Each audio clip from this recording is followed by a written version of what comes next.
YouTube, Dawson Ryder here. Today is going to be my review of Go-Go Power Rangers Deluxe Edition Volume 1, and also kind of an overview recommendation of the Go-Go Power Rangers series overall. The first couple minutes of this review, I'm just going to talk about this book, and if I recommend it and all that stuff, spoiler alert, yes, and then I'm just going to talk a little bit at the end of the video about my thoughts on this overall series. Even though this only compiles the first half, I just wanted to take this opportunity to talk about Go-Go Power Rangers, because I had been planning on a sort of series review for a while, and I'll probably talk about plot points from the first and second half in each review. But in general, I think it's kind of an underappreciated series in the comic, and I wanted to highlight it. But so as far as this book goes, this is going to be no spoilers. I mean, there's not going to be necessarily huge spoilers in this video anyway, but this portion of the video is not really any spoilers. But this is the compendiums, just like we get for the main series. It's a hardcover. It compiles the first 16 issues, as well as a special story about Rita from the time when she was a teenager and living with Master Vile, kind of bridging the gap between when we see her in her earliest days and when we see her get taken by Master Vile in the Power Rangers Unlimited series.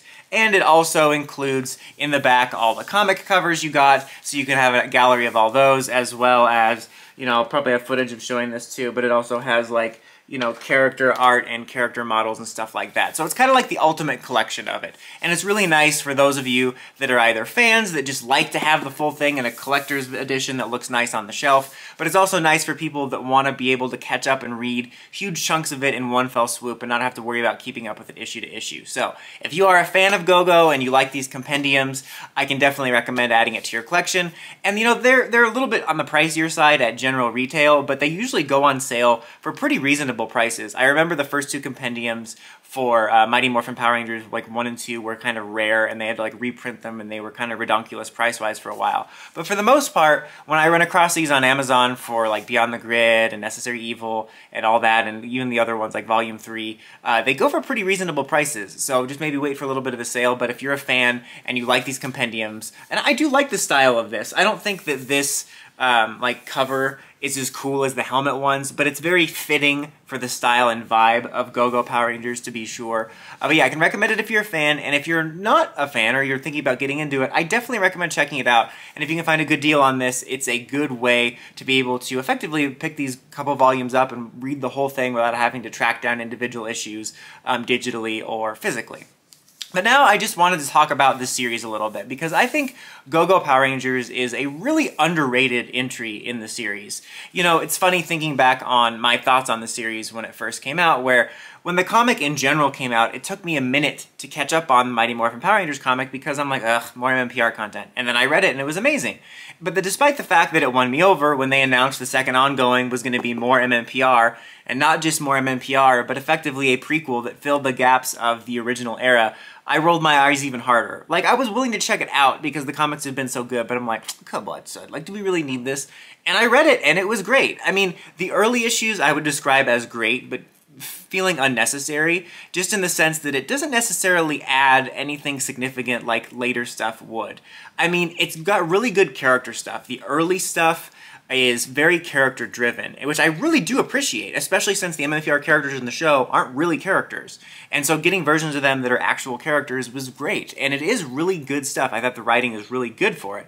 I just felt it was unnecessary in the sense that we already had the Mighty Morphin ongoing, so I'm like, you can totally explore these character arcs in the Mighty Morphin ongoing and then not have a second one for that. But setting that aside, it's great stuff. I think where the series really shines is as it gets deeper into it and you get more than just the character stuff. There is a through line for the most part throughout the series of it being a little bit more character focused than the main comic, as the main comic tended to have a trajectory towards bigger events. So this one always is a bit more character driven, but once you start getting into some original stories, that's when it really gets good. You get stuff like the Alpha 1 story, which I think is really good and underrated. This does include when it crossed over for the Shattered Grid event, which I think was a turning point for the series, which has some interesting stuff in it. And then you also have stuff like the Color Swap arc, which like is a lead-in and prequel to finding out backstory about Rita's involvement with the Green Coin, and the Rangers swap colors, and it offers some interesting character opportunities. And like later in the series, you'll get stuff like a Rita like one-off character introspective where she goes in like this mind palace thing like Time Lord Dial thing. She lives this random life, and it's really interesting. This series also, as you get deeper into it, will delve into a lot of really interesting lore and backstory, which is great. And I feel like this is underrated because I feel like not a lot of the core comic fans have read this. I feel that there's at least in my experience from reading the comments in my videos and even just going around seeing reactions elsewhere, even a lot of the comic fans seem to only follow the main series and maybe a couple of the one-off graphic novels, and they don't really read this one so much. I only feel like I can tell that because there's been times when I've seen people say, I wish they would have done this or that, or maybe we can explore this. I'm like, they already did it. Like, I remember people being like, oh, I wish we could do more White Light Origins. They do White Light Origins later in this. I don't think it's in this volume. I think it's in the later one. Yeah, because when they do the Omega stuff. But there's a bunch of stuff in here that's like substantial backstory and lore that's really cool, and that people will say, oh, I wish we would do this. I'm like, dude, we already did it. And I feel like not a lot of people appreciate all the cool stuff this series did. And like, you know, later on, it acts as a backstory, which is in volume 2, which I'll talk about more in that video when this comes out. For the Omegas, it was kind of like a flashback for the main comic, which is a cool marketing gimmick. I think that it took a little bit away from Go-Go's unique identity, but still, this is a really solid series overall, and if you haven't checked it out, I highly recommend it. I think it has a lot more substantial stuff than it's given credit for. Now, just real quick to talk about the exclusive story, the special story in this, which is the Rita one. It kind of, in a way, feels like exactly what I mentioned about Go-Go's early run, where it's interesting, it's enjoyable, but it's kind of unnecessary. It just kind of filled this gap that I enjoyed it. I'm not like, oh, this shouldn't exist, but it wasn't anything too hugely deep. It did fill kind of a nice gap. As I mentioned, like the earliest point we saw in Rita's timeline actually was when she was born, and then we saw her being taken by Master Vile after her mother saved her with the Phantom Ranger, and this is kind of right after that. And we do get to learn some more about her character psychology, about why she's like serving Master Vile because she's all the family she has left and she's committed to this. And not like, again, just like early Go-Go, it's not valueless by any means. It adds some more layers to her character, but it's not necessarily necessary. I'm not saying it's bad or anything like that. It was overall really enjoyable. I'm glad it exists. I think Comic Rita is by far the most interesting take on the character, and I don't mind them filling out the gaps in that at all. But yeah, overall, I highly recommend you check out the Go-Go series. If you are an existing fan of this series and you want a nice collection, I can recommend picking up the book at a reasonable price. If you're thinking about diving in, this is a great way to read a solid chunk in one fell swoop.